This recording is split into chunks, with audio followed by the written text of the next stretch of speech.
जो बड़ी चीज हो रही है, जो बड़ी मुसीबत थी भारतीय बाजार के लिए, अब हो सकता है कि वो बड़ी ताकत भी बने, वो है एफआईज। एफआईज के लगातार चौथे सत्र में हमने बाइंग देखी है। कल के सत्र में 5,000 करोड़ रुपए से ज्यादा की खरीदारी का आंकड़ा है और जो लॉन्ग होल्डिंग है वो अब पहुंच गई है 30% के ऊपर जाकर 30% के ऊपर है। 4 सत्र की लगातार बाइंग एफआईज की कब हुई थी, ये डेटा थोड़ा निकालना पड़ेगा। लेकिन डिम्पी, जो चीजें बाजार को परेशान कर रही थी, अब वही चीजें देखिए रिवर्स हो रही हैं और बाजार को मजबूती भी प्रदान कर रही हैं। एफआईज के आंकड़ों को लेकर आपका क्या विश्लेषण है? और ये लॉन्ग होल्डिंग, मान लीजिए कि अगर ये 30% से महीने भर में बढ़ के अगर 40-50% के रेंज में चली गई, तो आपको क्या लगता है कितना ताकत देगा ये बाजारों को? देखिए, अगर ये 50% हो गई, जो हाइपोथेटिकल आप सिचुएशन बता रहे हैं, तो आप नए हाई के करीब पहुंच जाएंगे, इतनी बड़ी बात बोल सकता हूं मैं। लेकिन ऐसा होगा नहीं, ये इतनी जल्दी नहीं होगा जितनी जल्दी सब लोग एक्सपेक्ट कर रहे हैं। और हमने कल भी देखो आपके सामने इसी समय ही करीब आज से 24 घंटे पहले ये बात बोली भी थी कि मार्केट्स के अंदर शॉर्ट कवरिंग का फ्यूल खर्च हो चुका है। बाजार के अंदर अब नई ऊर्जा, नई एनर्जी और नया ब्लड लाने की ज़रूरत है। इस समय आप पुराने वाले से बहुत दिनों तक शॉर्ट्स कवर थोड़ी करेंगे। और मैंने आपको कल एक एग्जांपल के तौर पर बताया था कि मान लीजिए आपको 100 किलोमीटर चलना है, 60 किलोमीटर तक आपने अपना सारा खाना खा लिया, सारी एनर्जी तो आपने कंज्यूम कर ली, फिर आप 40 किलोमीटर कैसे चलेंगे? ये बात तय है कि आप चले जाएंगे, लेकिन चलेंगे कैसे? आप तो पाँव नहीं रख पाएंगे, क्योंकि आपको फिर फूड चाहिए, आपको खाना चाहिए। उसके लिए तो खाना कहीं ना कहीं से तो लाना होगा, या तो कोई आदमी आपको दे के जाए, या तो पुराने बैग में टटोलो कि कहीं ना कुछ मिल जाए। बैग में तो आपने सारा खा लिया, तो नया आदमी चाहिए अब आपको। तो एग्जैक्टली कल हमने यही बात आपके सामने रखी और हमने कल 23,800 का रेजिस्टेंस भी आपको बताया, 52,000 का रेजिस्टेंस की नोटिस करवाया था। और आप एग्जैक्टली चेक कर लो कि 23,800 से ऊपर से फिसला मार्केट, 52,000 से भी मार्केट पहुंचा, लेकिन वहां से भी फिसला मार्केट और बाकायदा डेज लो के आसपास जाके बंद किए। मैं बाजार के इस समय ऐसा नहीं कि मेरे को कोई अच्छा नहीं लगेगा कि बाज़ार और चलेगा, बट मेरा ऐसा मानना है, और इनफैक्ट मेरा भी छोड़ दो, क्या डाटा का ऐसा मानना है कि इस समय मार्केट शायद थोड़ा कंसोलिडेशन करने के मूड में आएगा। मैं एक एक करके सारे पॉइंट्स आपके सामने रखूंगा, लेकिन पहला क्वेश्चन क्योंकि आपने एफआईज का ही पूछा है, मैं एफआईज का बता देता हूँ। देखिए, मैंने एक चीज़ आपको और भी पहले बताई थी, मेरे लिए ग्लोबल मार्केट्स में ना ही वीकली डाटा की कुछ खास बड़ी इंपॉर्टेंस इस समय है, ना ही किसी और चीज़ की। एक खबर की मैं अभी भी वेट कर रहा हूँ और मैं पिछले हफ्ते से वेट कर रहा हूँ, अभी तक आई नहीं है। वो खबर है रूस और यूक्रेन के बीच में युद्ध रुक जाना, कम से कम 30 दिन के लिए रुकेगा। पहली बार जो बातचीत चल रही है उसमें 30 डेज का होल्डिंग होगा। अगर ये भी हो जाता है तो कम से कम इंडियन मार्केट भी इसको जश्न के रूप में देखेगा और इसको अभी डिस्काउंट करना बाकी है। बोले सर आपको कैसे पता है इसको डिस्काउंट करना बाकी है? वो इसलिए पता है क्योंकि अभी तक जो बाजार चला है वो सारा इंटरनल और अपने शॉर्ट कवरिंग के डाटा से चला है। अभी इसमें ग्लोबल मार्केट्स का कोई भी बड़ा हिस्सा ऐड होके नहीं आया। अगर ऐसे ऐड होने के आता होता तो अभी तक ये आपको गिरता ही नहीं बाजार इतना, क्योंकि जब तक आप गिरते रहे तब तक तो ग्लोबल मार्केट्स ठीक थे। तो ये तो बात तय है कि अभी ग्लोबल मार्केट से हम सिंक नहीं हुए हैं। सिंक होने के लिए ऐसी बड़ी खबरें, हेडलाइंस वाली खबरों के साथ हम सिंक होंगे, अभी पूरी तरह से सिंक नहीं हुए हैं। तो ये पॉइंट अभी आप नोटिस करके रखिएगा। गुड न्यूज़ हमको और मिलेगी, बट वो कब मिलेगी, किस रूप में मिलेगी, अभी पता नहीं है उसका। तो ये पॉइंट आपका एक हमेशा ओपन एंडेड छूटा रहेगा जब तक ये रूस और यूक्रेन वाला मामला सेटल नहीं होता। अब आ जाते हैं आपके एफआईज वाले पॉइंट्स पे। एफआईज की कल होल्डिंग 2% घटी है। ये मैंने आपको कल भी नोटिस कराया था कि अब उनकी स्पीड कम हो गई है। जो पहले 15, 18, 20, 24, 26, 30, 32 तक पहुंचे थे, वो एकदम से कल 32 पे आके रुके और यानी कि कल के सेशन में 2% घटे हैं। अब उनकी होल्डिंग्स हो गई 30%, लेकिन ये कम नहीं है, 1-2% तो ऊपर नीचे होता ही रहेगा, हमेशा होगा। तो 30% पर भी एफआईज लॉन्ग है। डीआईज की जो लॉन्ग होल्डिंग है 71% के आसपास की, और अभी भी उस पर ही टिके हुए हैं। तो 70% डीआईज का होल्ड होना बहुत इंपॉर्टेंट बात है। 55% हो गया है रिटेल, तो रिटेल के पास अभी भी पोजीशन अच्छी है। तो रिटेल को अभी 5% और घटना होगा और एफआईज को 5% और बढ़ना होगा। अभी आज आपने मेरे से फिर से वही क्वेश्चन पूछा कि 40 और 50% तक अगर एफआईज हो जाए, तो मैंने कल भी आपको आपके बिना क्वेश्चन पूछे ये जवाब दे दिया था कि मेरे को लगता नहीं कि एफआईज 40% से ज़्यादा पोजीशंस अभी मार्केट के अंदर खड़ी करेंगे। एक क्वार्टर के नंबर्स वो ज़रूर देखना चाहेंगे। आप भी देखेंगे, अगर आप उनकी जगह मैं खड़ा कर दूं तो आप भी ज़रूर देखेंगे कि पूरी इकोनॉमी के अंदर या बैलेंस शीट्स वगैरह के अंदर कंपनीज की क्या हो रहा है। वो एक बात अलग होती है कि मार्केट्स के अंदर आपका लाइट हो गया, वैल्यूएशन बहुत अच्छी हो गई है, लेकिन वैल्यूएशन अच्छी है कब तक टिकेगी ये चेक कैसे किया जाएगा? ये तो फिर सारे मैक्रो डाटा से चेक होगा कि गवर्नमेंट के रोल क्या रहेगा, इन्फ्लेशन क्या रहेगी, और मैक्रोस क्या रहेंगे, है ना, सरकार कंपनीज के बैलेंस शीट्स क्या कहेंगी, इसमें सारी चीज़ें। तो फिलहाल मैं ये एक्सपेक्ट करके चलता हूँ कि एक तो ये 40% से ऊपर एफआईज की होल्डिंग जल्दी जल्दी नहीं बढ़ेगी। सीरीज़ की हम एक्सपायरी कर रहे हैं, तो इसलिए अगले 2 दिन पूरी तरह से शांति, यानी कि 26 और 27 तारीख थोड़ी शांति का रहेगा। आप ये मेरे से कह सकते हैं कि गिफ्ट निफ्टी तो 50 पॉइंट ऊपर है, आप कैसे कह सकते हैं कि शांति है। बॉस, जो कल डैमेज किया आपने ऊपरी स्तरों से, सिर्फ वही रिपेयर होने के लिए ओपनिंग का लेवल मिल रहा है। इसके अलावा मेरे को नहीं लगता इसमें कोई बहुत बड़ी तेज़ी मार्केट के अंदर बनेगी। आप अगले 2 दिन, आपको छोटे मोटे काम है, अगर आप इंडेक्स के ट्रेडर हैं, आपको छोटे मोटे काम अपने कर लो, बाजार कहीं नहीं जा रहा है अभी फिलहाल, डाटा तो यही बता रहा है। आगे कुछ और खबर आ जाए, कोई और मामला हो जाए तो वो मैं कह नहीं सकता। फिलहाल अभी अगले 2 दिन के लिए पूरी तरह से कंसोलिडेशन लगता है मार्केट का। 23,500 एक सपोर्ट रहेगा, 23,800 और 24,000 का रेजिस्टेंस बैंड है। आगे चल के मैं इसकी इंपॉर्टेंस भी आपको बता देता हूं, लेकिन रफ में जो मैंने तीनों चीज़ें नंबर्स आपको बताए कि 30% एफआईज, 71% डीआईज और 55% पे ये जो रिटेल खड़ा है, ये जस का तस है। थोड़ा थोड़ा रिटेल को घटना होगा और थोड़ा थोड़ा एफआईज को बढ़ना होगा। अगर 1-2 दिन में ऐसा नहीं होता तो फिर ये प्रॉब्लम बनेगा, अदरवाइज कोई प्रॉब्लम नहीं है। अभी तो 1 दिन ही हुए हैं, अदरवाइज कोई प्रॉब्लम नहीं है। बट हाँ, 1 से 2 दिन में ये रूटीन एक्सरसाइज वापस से कंटिन्यू होनी चाहिए कि थोड़ा बहुत एफआईज की होल्डिंग बढ़े, भले 2-2% से बढ़े और रिटेल की थोड़ी होल्डिंग घटे। एक पॉइंट के साथ मैं ख़त्म कर देता हूँ, 1 मिनट के लिए जरा आप वो लेके आएंगे इसमें इंडेक्स ऑप्शंस का नंबर। कल इंडेक्स ऑप्शंस का नंबर प्लस आया है, कल कैश का नंबर प्लस आया है, कल फ्यूचर्स का नंबर प्लस आया है। ये बाजार की स्ट्रेंथ को बताने के लिए सफिशिएंट है। भले आप टूटे हो, लेकिन कल इंडेक्स ऑप्शंस के नंबर काफ़ी हद तक प्लस हैं। कहेंगे तो मैं आपको नंबर बता देता हूँ। कल इंडेक्स ऑप्शंस का नंबर प्लस का था, वो 25,000 करोड़ रुपए के आसपास का था, आपकी स्क्रीन पर लिखा है। इससे पहले आप रोज माइनस देखते थे जब बाजार चलता था। कल बाजार रुका है, इंडेक्स ऑप्शंस का नंबर पॉजिटिव आया, वो भी बड़े ही क्वांटम में आया, 25,000 का। इसका मतलब यह है कि बाजार के अंदर भी थोड़ी कंसोलिडेशन की रिक्वायरमेंट है। ये इंडेक्स ऑप्शंस का नंबर वही बता रहा है। जब मार्केट को चलना होता है, शॉर्ट कवरिंग के बेसिस पर ऑप्शंस का माल काटता है, फ्यूचर्स में माल डालता है, कैश में डालता है। लेकिन जब बाजार को रोकना होता है, ऑप्शंस में माल डलता है और फ्यूचर और कैश में हल्का हल्का ट्रेड होता है। आप देख लो, दोनों लेवल्स चेक कर लो, आपको एज इट इज दिखेगा। ये बैक टेस्टेड फॉर्मूला है, किसी किताबों में लिखा नहीं है। ये बहुत सालों की मेहनत और सब चीज़ों को समझने के बाद हम आपके सामने सारे पॉइंट्स रखते हैं। ठीक है, ये एफआईज के आंकड़े और कुछ वायदा के आंकड़ों का भी विश्लेषण हमने पहले ही कर लिया एडवांस में थोड़ा सा। लेकिन निफ्टी पर आते हैं और कल हमने देखा कि एक वोलेटाइल सेशन रहा, कंसोलिडेशन साफ दिखा और आखिरकार जो बाजार बंद हुए दिन के निचले स्तर के आसपास ही बंद हुए, 10 अंकों की हल्की सी तेजी। निफ्टी लोअर लेवल पर हमें मतलब देख रहे हैं कि मतलब ये जो उतार चढ़ाव थोड़े से हुए कल, ये दिख रहा है कि थोड़ा लोग एक्टिव हो रहे हैं जो ही बाजार थोड़ा डिप दे रहा है। अब आप कह रहे हैं कि कंसोलिडेशन का फेज हो सकता है, एक्सपर्ट्स भी कह रहे हैं, मैं भी मान के चल रहा हूं कि नहीं, वो होना भी चाहिए और वो लाजमी भी है।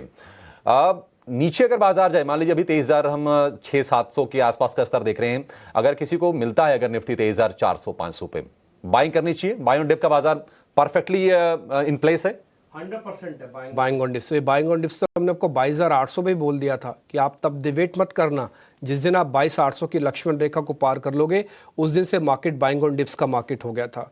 ये तो आप बहुत ऊपर आ गए हो, 22,800 देखो और आप 23,600 देखो, ऑलमोस्ट आप 800 पॉइंट ऊपर हो। तो बाइंग ऑन डिप्स तो ऑलरेडी हो ही चुका है, इसमें तो कोई सेकंड थॉट ही नहीं है। मैं एक चार्ट अपनी स्क्रीन पर ड्रॉ कर रहा हूँ, अभी थोड़ी देर में आपकी स्क्रीन पर आ जाएगा। निफ्टी का वो चार्ट है, आप जरा उसको देख लीजिएगा। उसके अंदर हमने वो बकायदा वही लक्ष्मण रेखा वगैरह सारी चीज़ें आपके लिए खींची है, सब आपको नोटिस हो जाएगा। एक बार जरा आप उसको भी ध्यान से देखिएगा। हाँ, इस स्क्रीन पे मेरा चार्ट लेके आइएगा। अब मैं आपको जरा लेवल के हिसाब से, ये आ गया आपके स्क्रीन, ये देखिए हमने डॉट वाली लाइन आपको ड्रॉ करके बताई थी, आपको याद भी होगा इनफैक्ट, है ना। ये वही लाइन है, यहाँ से आके पूरी तरह से ट्रेंड चेंज हो गया था और आपने बैक टू बैक देखा। कल पहली बार रेड सिग्नल आपको दिखा और ये भी बहुत छोटा है, कोई किसी कैंडल को एनगल्फ नहीं किया, किसी को खाया नहीं है, तो सिर्फ साइड में रुक गया है। ये कन्वर्जन फिर से पॉजिटिव हो सकता है आज में, है ना। तो कहने का बस मेरे मतलब ये है कि बाजार अभी गुड फेज में है, बाइंग ऑन डिप्स के फेज में है, जब तक ये डॉट वाली लाइन को तोड़ता नहीं है। और ये तो 22,800 जो बहुत नीचे है। मैं आपको 2 सपोर्ट और बता देता हूँ इसके ऊपर के भी, ताकि आपको कोई चिंता ना हो और आराम से बाजार वहाँ पे रुकेगा भी। देखना, पहला है 23,500, मैं एक कंडीशन के साथ 23,500 को बोलता हूँ सपोर्ट पहला। अगर 2 दिन में, ध्यान रखिएगा बात मेरी, गौर से सुनिएगा, अगर 2 दिन में 23,800 के ऊपर हम क्लोज नहीं करते तो आप 23,500 को टेस्ट करने के लिए आ जाएंगे। गौर से सुनिएगा, मैं फिर से बोल देता हूँ, 23,800 को अगर आप 2 दिन में यानी आज और कल में पार नहीं करते और क्लोज नहीं करते तो आप 23,500 100% देखेंगे, 100% देखेंगे। ठीक है जी। उसके बाद 23,300 ये मेगा सपोर्ट एरिया है अब आपका, ये जल्दी जल्दी जाएगा नहीं और आपको तोड़ने भी नहीं देगा। तो 23,300 कौन सी जगह है, मैं आपके लिए मार्क कर देता हूँ। ये वो जगह है जहाँ पर आप ये येलो कलर की लाइन देख पा रहे हैं मेरी, ठीक। बस यहीं तक ही मेरे को लगता है कि मार्केट के अंदर कम से कम अगले 2-5 दिनों के अंदर ऐसा ही ट्रेड होगा। उसके बाद में फिर देखेंगे क्या हो रहा है। फिलहाल के लिए आप इसी को ऐसे ही मान के चलिएगा। अब इस डाटा को हटाइए, चार्ट को हटाइए, सारे डाटा जो चलाना है वो स्क्रीन पर दिखाते जाइए। 2 पॉइंट्स मैं और बोल देता हूँ। पहला, प्रीमियम्स खत्म हो गए हैं, डिस्काउंट आ गया है। प्रीमियम खत्म होने का मतलब ये होता है कि इच्छा शक्ति कम है। चलो मैं आपको पैसे दे देता हूँ, मैं सामने वाले आपको पैसे दे देता हूँ, आपसे बोलता हूँ बॉस 2 लाख रुपए का एक लॉट आता है, 10 लाख रुपए लो, 5 लॉट ले लो, क्या आप लोगे? आप मेरे को बताइए कि आप ले लोगे? बोले नहीं हम तो ले लेंगे जी, हम 2 लॉट ले लेंगे। एग्जैक्टली यही चीज़ मार्केट के अंदर हो रही है। आपके पास उतना कन्विक्शन नहीं है कि आप पूरे का पूरा पैसा डाल दो, लेकिन यही 10 लाख रुपया अगर मैं आपको 22,000 के लेवल पे देता तो आप 100% कैपिटल इन्फ्यूजन कर देते। क्यों? आपको उस समय आपको खुद फील हो रहा था कि मार्केट काफ़ी लाइट है और अपॉर्चुनिटी काफ़ी बड़ी है, लेकिन इस जगह पर आके अपॉर्चुनिटी काफ़ी बड़ी है, ये क्वेश्चन गलत हो गया। मार्केट काफ़ी लाइट है, ये क्वेश्चन अभी भी ठीक है। और एक और बात, ये एक्सपायरी जब आती है ना, तो कहने को एक्सपायरी होती है ये 1 दिन का इवेंट है, 1 दिन का इवेंट नहीं है, ये पूरे महीने की डायरेक्शन तय करता है। आपको ध्यान है मार्च की जब एक्सपायरी बिल्कुल सही समय पे आई तो उस समय आप डीप पेसिमिज्म में थे। एक्सपायरी ने आपके शॉर्ट्स को रुकवा दिया, शॉर्ट्स और होने से, नहीं तो आप तो खाली हो जाते, ऐसा समझ लो आप, है ना। तो ये चीज़ बड़ी इंपॉर्टेंट है कि आज हम थोड़ा चले हुए हैं और सामने डेरिवेटिव एक्सपायरी है, ये आपको रोकेगी वापस से और थोड़ा हाथ बदला करवाएगी। हाथ बदला बहुत इंपॉर्टेंट है इस समय। रोल ओवर के नंबर चेक करते रहना। चलो मैं आपको बता देता हूँ इस समय का रोल ओवर कितना है। 41% का निफ्टी का रोल ओवर है और बैंक निफ्टी का 60% का रोल ओवर है। अभी निफ्टी में रोल ओवर पूरा नहीं हुआ है, जबकि बैंक निफ्टी में लोगों ने हाथ झाड़ के साफ सफाई करके अपना आराम से बैठ गए, बॉस जो हमें करना था कर लिया। लेकिन निफ्टी के साथ नहीं हुआ। अभी निफ्टी में भी IT इंडेक्स का, मेटल इंडेक्स का, ऑटो इंडेक्स का अनडिसाइसिव है। इन तीनों में भी क्या होगा अभी थोड़ा पता नहीं है। तो इसलिए निफ्टी के लिए आपको एक चेक करना पड़ेगा कि इनके डाटा क्या कहते हैं। तो इसलिए निफ्टी भी थोड़ा होल्ड करना। मेरे को लगता है निफ्टी थोड़ा और खींचेगा, बट अभी थोड़ा साइडवेज कंसोलिडेशन के साथ होगा। छोटा मोटा डिप मिल जाए 100% प्लस करना, जो आपने मेरे से क्वेश्चन पूछा है। लेकिन ध्यान इस चीज़ का रखना कि 23,500 कमज़ोर सपोर्ट है, 23,300 मेगा और स्ट्रॉन्ग सपोर्ट है। ये 2 सपोर्ट की मैंने आपको नेचर भी बता दिया कि इन दोनों में सीमेंट कितना लगा और कितना लोहा लगा हुआ है। 23,500 थोड़ा कमज़ोर लेंटर है और 23,800 मजबूत लेंटर है। और अगर आप 23,800 देखेंगे तो 23,800 से रेजिस्टेंस का खेमा शुरू होता है, या वैसे समझिए कि आप दुश्मन के एरिया में जा रहे हैं और वो बॉर्डर लाइन है, बफर जोन है। आप वहाँ पे घुस तो गए, लेकिन अब आपको लड़ाई करनी पड़ेगी। ये 23,800 से शुरू हो जाएगा। 23,800 तक आपकी अपनी ज़मीन है।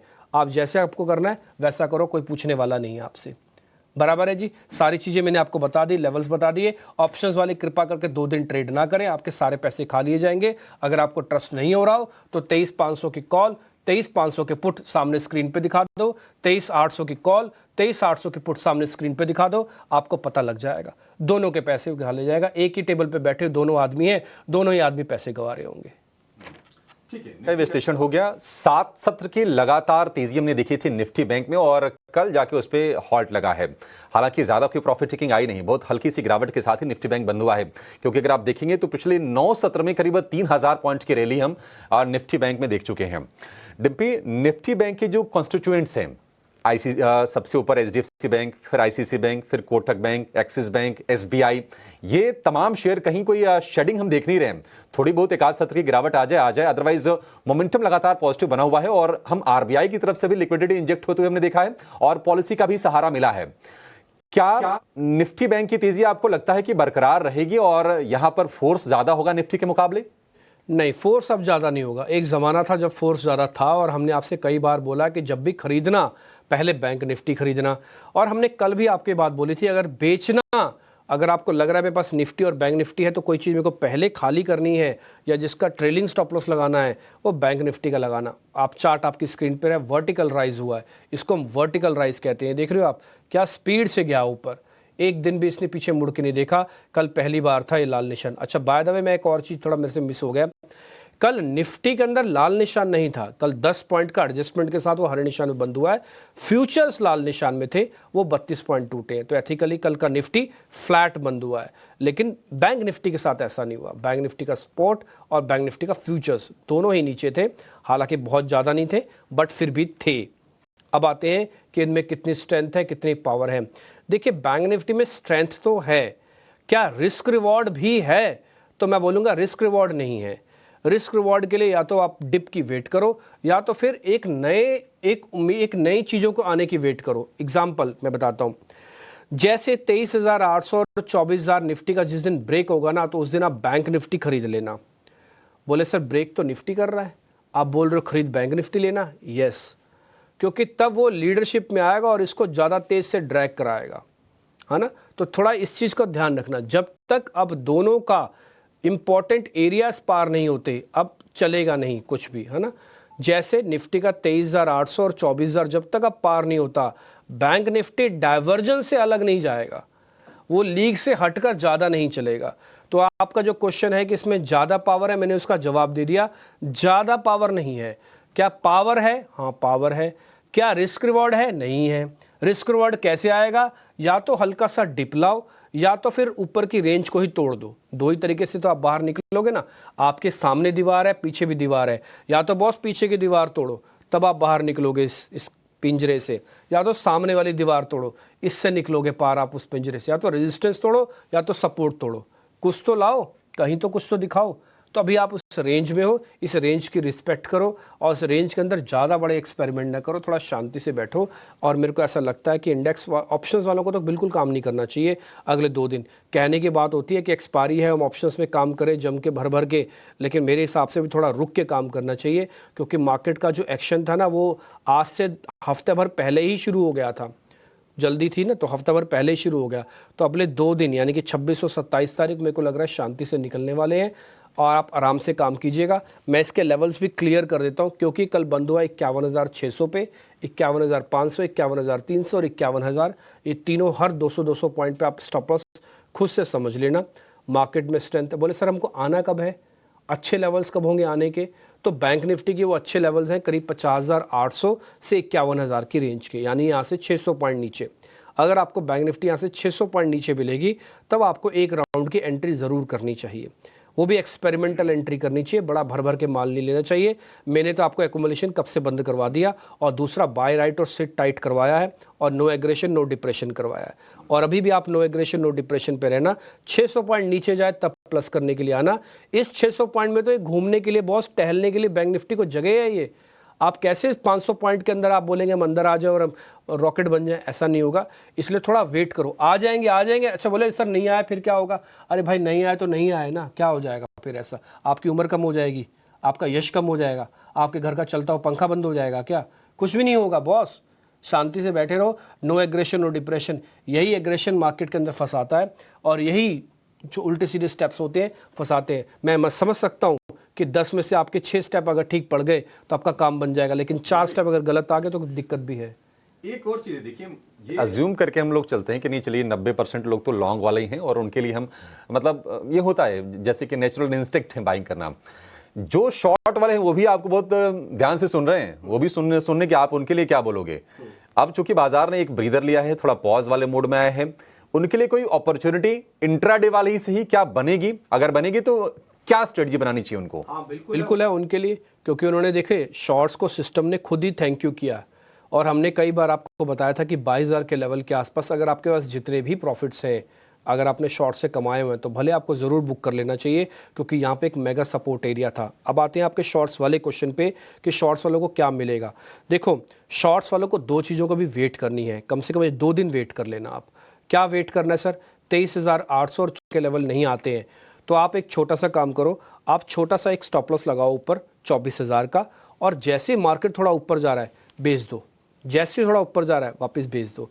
आपको बुक कहाँ पे करना है? 23,300 पे। ये आपका मैक्सिमम है जो भी मैं कैलकुलेट करके दे रहा हूँ आपको। अब आप समझ गए 23,300 तक आपका मैक्सिमम प्रॉफिट आएगा। बेचने की जो रेंज है वो 23,800 के आसपास की रेंज है। 200 पॉइंट का स्टॉप लॉस लगाना पड़ेगा, वहां से करीब 500 पॉइंट मिलेंगे। रेशियो मैंने आपकी 1:2 से ज्यादा रखी है, यानी कि अगर आपको ट्रेड करना है मेरे हिसाब से, अगर आप प्रोफेशनल हैं तभी आप शॉर्ट करने के लिए आना, और अगर आप नॉन प्रोफेशनल इन नेचर हैं तो डिप की वेट करना। मैं बैंक निफ्टी के भी लेवल्स इसी तरह से क्लियर कर देता हूं। 52,000 के आसपास का एक रेजिस्टेंस है, इसको आप सपोर्ट मान लेना। 52,200 का स्टॉप लॉस लगाना, रिपीट माई सेल्फ, 52,200 का स्टॉप लॉस लगाना। कोशिश करना 51,900 और 52,000 के आसपास बेचना। 200 पॉइंट का टोटल रिस्क है, और ऊपर से अगर मार्केट गिरता है तो 51,500 आपको आराम से आ जाएगा। तो 500 पॉइंट आएंगे, 200 पॉइंट जाएंगे। ये रेशियो मैंने दोनों में फिक्स कर दी। आपने शॉर्ट वाला अलग से क्वेश्चन पूछा, मैं समझ सकता हूं, और मैंने दोनों के लेवल्स के बारे में बता भी दिया। लेकिन दोनों ही कंडीशन में, चाहे लॉन्ग है चाहे वो शॉर्ट है, कृपानाथ ऑप्शंस ट्रेड ना करना, क्योंकि प्रीमियम्स दोनों के खाए जाएंगे। अगर रेंज में रह गया मार्केट, फ्यूचर में रह जाएगा तो कोई दिक्कत नहीं है ना, तो प्रीमियम डिके थोड़ी होता है उसमें, लेकिन ऑप्शंस में प्रीमियम डिके होता है। इस चीज़ को थोड़ा ध्यान रखिएगा। एक ही share F and O ban में है, और एफ एंड ओ बैन में कोई शेयर नहीं है। मेरे को लगता है कल इंडसन भी बाहर चला जाएगा, कल एक्सपायरी, अगर नहीं होगा तो फिर मुश्किल है। इसके अलावा और सब मैंने आपको बता दिया, पुट कॉल रेशियो वगैरह थोड़ा कूल डाउन हुआ है। ये बहुत इंपॉर्टेंट पॉइंट है, जो पुट कॉल रेशियो का कल कूल डाउन होना है। कल आप सोच के देखो, सिर्फ 32 पॉइंट फ्यूचर के गए हैं निफ्टी के, निफ्टी कूल डाउन हो गया। बैंक निफ्टी के सिर्फ 200 पॉइंट गए, बैंक निफ्टी कूल डाउन हो गया। ये आप देख रहे हो 1.20 से सीधा 1.4 1.3 पे पहुंचे। ये इतनी जल्दी कूल डाउन हो रहे हैं, इसका मतलब मार्केट में ताकत काफी ज्यादा है। डिम्पी, मुझे भी वैसे याद नहीं है कि शॉर्ट वाला क्वेश्चन मैं कितने सत्र के बाद पूछ रहा हूँ, और आपको भी नहीं याद होगा कि मैं कितने सत्र के बाद पूछ रहा हूँ। लेकिन अब ये लगा कि नहीं, अब एक तरफा जो तेजी हुई है, थोड़ी सी उनके लिए अपॉर्चुनिटी शायद बन सकती है, और वो कोशिश कर भी रहे होंगे। लेकिन चलिए, अभी थोड़ी देर में एक्सपर्ट्स को जोड़ेंगे, उनके नजर से भी जरा बाजार को चेक करेंगे।